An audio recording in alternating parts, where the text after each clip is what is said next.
मेरे चैनल के एक और वीडियो में आप सबका फिर से स्वागत है। तो आज के वीडियो में हम लोग जानने वाले हैं कौन सा पेमेंट बैंक आपके लिए बेस्ट रहेगा। ये मेरा दूसरा बार इस टॉपिक पर वीडियो है। तो अगर आप चैनल में नए हैं तो आपसे रिक्वेस्ट रहेगा चैनल को सब्सक्राइब कर लें और हमारे ग्रोथ में हमारा मदद करें, अपने भाई का सपोर्ट करें। चलिए वीडियो को स्टार्ट करते हैं बिना ज़्यादा लेट किए।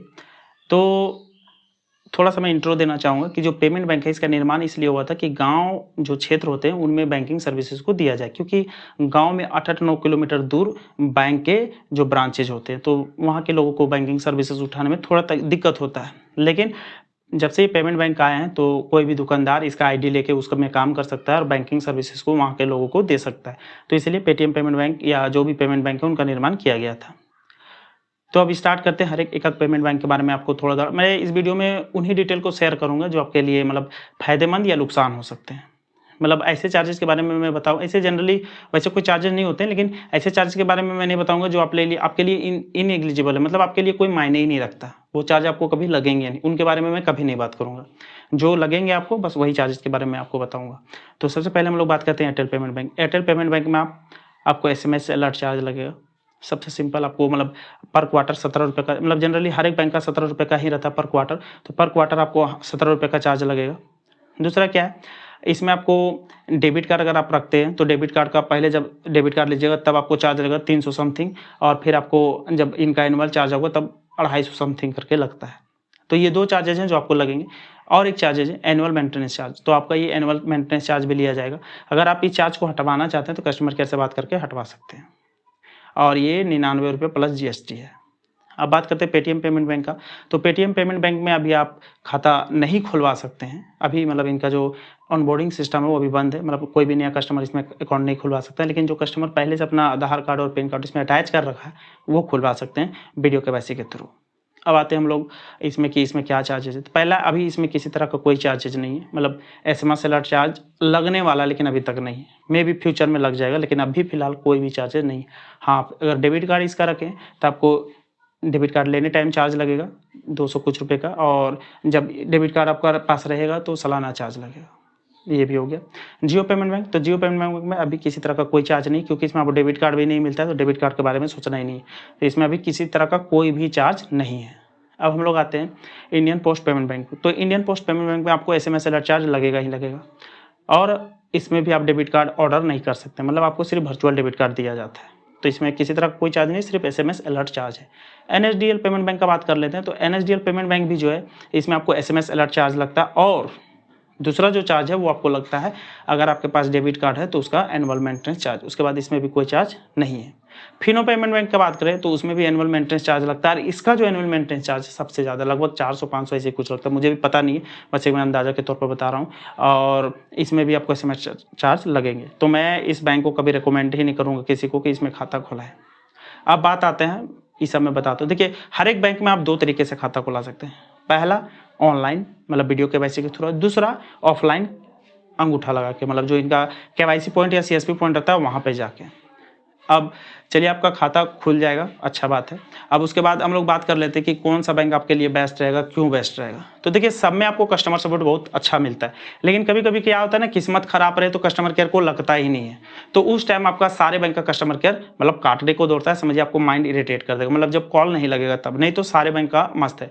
अब कौन सा पेमेंट बैंक जो आपको मतलब पेमेंट वगैरह में या जो उनका सर्वर रहता है बहुत अच्छा रहता है, कभी दिक्कत नहीं करेगा। तो अभी तक जो मैंने एक्सपीरियंस किया, पेटीएम पेमेंट बैंक बहुत अच्छा, मतलब अभी तक मैंने इसमें ना के बराबर मेरा कोई पेमेंट फेल हुआ है किसी दूसरे कारण बस, लेकिन जल्दी इसमें फेल नहीं होता है। अब बात कर लें कि कैटेगरी वाइज में बात करता हूँ। एक स्टूडेंट है, उसका मतलब डीबीटी का इशू है, मतलब उसका जो स्कॉलरशिप नहीं आ रहा है, इस कारण से नहीं आ रहा है क्योंकि उसका बैंक आधार से लिंक नहीं, मतलब डीबीटी नहीं हुआ है, और उसका उम्र 10 साल से ऊपर है और 18 साल से नीचे, तो उसको इंडियन पोस्ट पेमेंट बैंक में खाता खुलाना चाहिए, क्योंकि अगर आप इसमें खाता खुलाते हैं तो उसमें आप इजीली अपना डीबीटी लिंक कर पाएंगे। ये हो गया। अब मान के चलिए आप नॉर्मल आदमी का बात करते हैं। जनरली आप एक बात समझ लीजिए कि debit card, physical debit card का आपको कहीं भी इस्तेमाल नहीं है, कहीं भी नहीं मेरे हिसाब से, क्योंकि मैं बताता हूँ फिजिकल डेबिट कार्ड का इस्तेमाल आप कहाँ कर सकते हैं, पैसे विड्रॉल करने के लिए, लेकिन पैसे तो आजकल आप ऐप्स के थ्रू भी कर सकते हैं, मतलब AEPS, आधार एनेबल्ड पेमेंट सिस्टम, मतलब अपना अंगूठा लगाइए पैसे ले जाइए। तो ये सुविधा जब से आ गया तो एटीएम का तो जरूरत ही नहीं पड़ा, कैश तो आप ऐसे विड्रॉल कर ले। दूसरा बात, बहुत सारे ऐसे दुकानदार हैं जहाँ पे आप फोन पे लीजिएगा और वो कुछ चार्जेस लेके और आपको कैश दे देते हैं। तो एटीएम किसी भी बैंक में आप ऑर्डर ना करें मेरे हिसाब से, जैसा मेरा पर्सनल एक्सपीरियंस है। आपको एटीएम को ऑर्डर करना ही नहीं चाहिए, क्योंकि उसका कोई मतलब नहीं। अगर मान के चलिए आप ऑनलाइन ट्रांजेक्शन कर रहे हैं तो वर्चुअल डेबिट कार्ड काफ़ी है उसके लिए, एटीएम कार्ड चाहिए ही नहीं।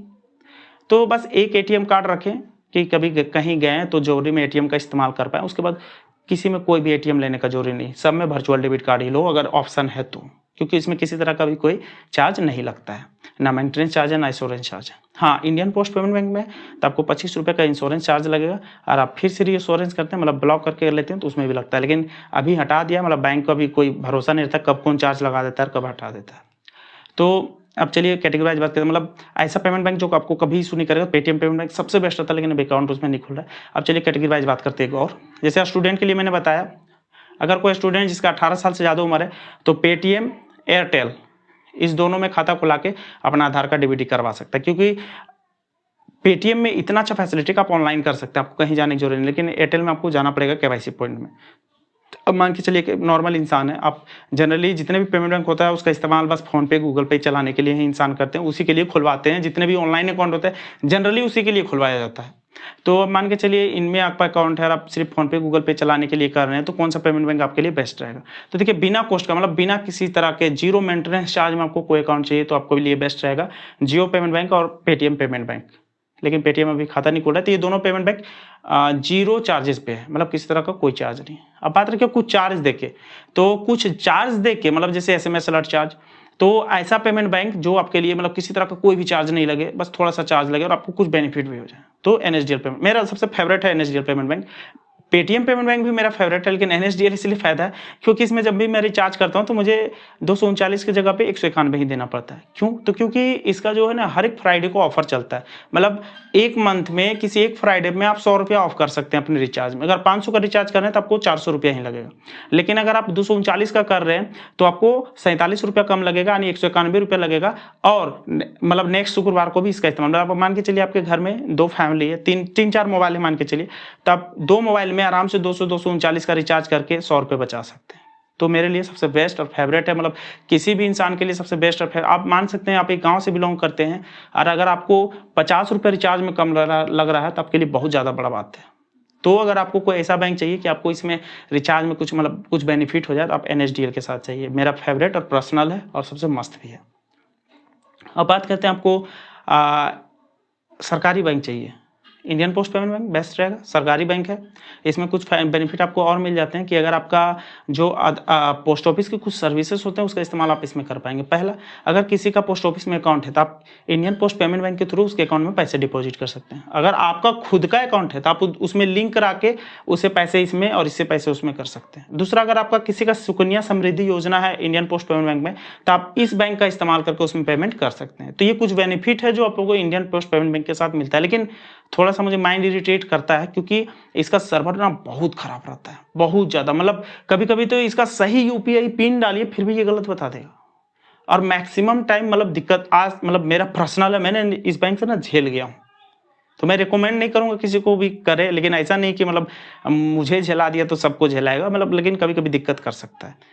तो आप इसके साथ साथ, और एयरटेल पेमेंट बैंक आप उसके साथ भी जा सकते हैं एनुअल मेंटेनेंस के चार्ज के साथ, लेकिन वो भी बहुत अच्छा रहता है। तो मतलब आपको बेनिफिट के साथ चाहिए, थोड़ा सा पैसा चाहिए तो एनएसडीएल के साथ चाहिए, सबसे बेस्ट है। और पेटीएम पेमेंट बैंक और जियो पेमेंट बैंक जीरो चार्जेस के साथ है। उसके बाद आप एयरटेल और इंडियन पोस्ट पेमेंट बैंक के जा सकते हैं, दोनों में एसएमएस अलर्ट चार्ज है। अगर आप इंडियन पोस्ट पेमेंट बैंक का प्रीमियम अकाउंट लिए तो उसमें भी आपको अकाउंट मेंटेनेंस चार्ज लगेगा और एयरटेल में भी अकाउंट मेंटेनेंस चार्ज लगता है। तो ये दोनों एक कैटेगरी में, जियो पेमेंट बैंक और एयरटेल जीरो वाला कैटेगरी में, और एनएसडीएल पेमेंट बैंक जिसको मैंने बीच में रखा है सेकंड नंबर पर, वो है आपको फायदा कराने वाला। तो आप मतलब गांव से बिलोंग करते हैं या आप स्टूडेंट है या कुछ भी है और आपको फायदा चाहिए, सब बैंक को हटा दीजिए, एनएसडीएल पेमेंट बैंक को रखिए और आराम से इस्तेमाल कीजिए। कस्टमर सपोर्ट भी मिल जाता है, लेकिन कभी कभी होता है कि सारे पेमेंट बैंक, एक पेमेंट बैंक में किसी में भी मतलब आपका किस्मत खराब रहे तो कस्टमर केयर में जल्दी नहीं लगता है, तो उस टाइम आपको इशू हो सकती है। नहीं तो सारे पेमेंट बैंक ठीक है, लेकिन आपको मतलब कुछ बेनिफिट के साथ, मैं मतलब जनरली कोई भी इंसान हो मैं यही रिकमेंड करूंगा एनएसडीएल में। एनएसडीएल में क्यों, और इसका एक मतलब बात बताता हूँ।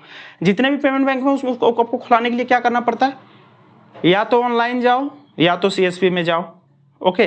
और अगर ऑनलाइन खुलाना चाहते तो आपको वीडियो केवाईसी करना पड़ेगा। अगर आपके पास फिजिकल डेबिट कार्ड नहीं है तो आपका वीडियो केवाईसी गया होगा ही नहीं। लेकिन Indian Post NSDL payment bank में ऐसा नहीं है, उसमें आपके पास physical debit card physical PAN card है या नहीं है, फिजिकल आधार कार्ड है या नहीं है, कोई मतलब नहीं, क्योंकि इसमें वीडियो केवाईसी होता ही नहीं है। जनरली आपका एक सेल्फी लिया जाता है और आपका काम खत्म। मतलब आधार का जो बेटा वाला वर्जन है, मतलब जिसमें आपका ऑफलाइन केवाईसी होता है, उसका इस्तेमाल करके, आधार का XML का इस्तेमाल करके आपका केवाईसी कंप्लीट हो जाता है और आपको टेंशन लेस इजी वे में अकाउंट खुल जाता है। अगर आप इसमें अकाउंट खुलाना चाहते हैं, आप देखना चाहते हैं कैसे आपको अकाउंट खुलेगा, तो वीडियो का डिस्क्रिप्शन में लिंक डाल दूंगा, पिन कमेंट में लिंक डाल दूंगा और ऊपर आई बटन में भी डाल दूंगा, वहां से देखकर अपना अकाउंट इसमें खुलवा सकते हैं। तो इसमें आप टेंशन लेस अकाउंट खुला सकते हैं और मेरे हिसाब से बेस्ट रहेगा आपके लिए। तो चलिए मिलते हैं आपसे नेक्स्ट वीडियो में। आशा करते हैं वीडियो में आपको कुछ अच्छा सिखा पाऊंगा मैं, और जो भी आप जानना चाहते होंगे वो मैं बता पाया हूँगा। तो चैनल को प्लीज़ सब्सक्राइब कर लें अगर आप चैनल में नए हैं। चलिए मिलते हैं आपसे नेक्स्ट वीडियो में। और एक सजेशन मैं चाहूँगा आप लोग से, अगर आपको कुछ वीडियो में गलत लगता है या कुछ लगता है कि मुझे अपने आप में इम्प्रूवमेंट करना चाहिए और भी कुछ चीज़ में इम्प्रूवमेंट करना है, तो दिल खोल के आप कमेंट में बता सकते हैं कि कौन सी चीज़ें मैं गलत करता हूँ, उसको कैसे इम्प्रूव कर सकता हूँ, क्योंकि आपका फीडबैक ही हमारे लिए सीखने का एक तरीका है। तो अपना फीडबैक दें, कमेंट करें, वीडियो को ज़्यादा लोगों तक शेयर करें, हमें सपोर्ट करें, हमारे चैनल को सब्सक्राइब करें। चलिए मिलते हैं आपसे नेक्स्ट वीडियो में।